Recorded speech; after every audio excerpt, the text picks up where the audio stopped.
Totally born ng isang bahay matapos lamunin ng apoy Sabado ng gabi sa may Purok 1 Barangay Nabitas, Numancia, Aclane. Ayon kay FO1 Denise Magcope ng BFP, matapos makatanggap ng tawag sa isang concerned citizen ay agad silang rumisponde sa lugar. Malaking tulong talaga ang iCare sa akin. iCare Go. iCare Go. At doon nakita na nasa 100% ng sunog ang bahay na pagmamayari ng pamilya Fernandez.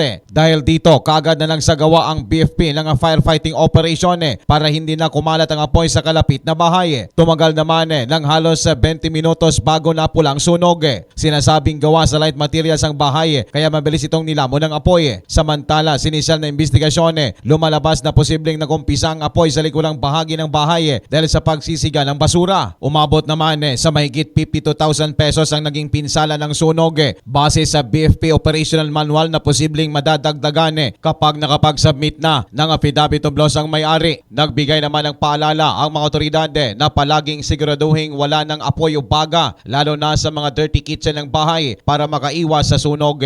Balita Regional mula dito sa probinsya ng Aclane. Ako si K5 Leonard Viray para sa kampiyon na balita, serbisyo publiko at kasiyahan sa Kalibo. K5 News FM. Malaking tulong talaga ang iCare sa akin. iCare Go. iCare Go.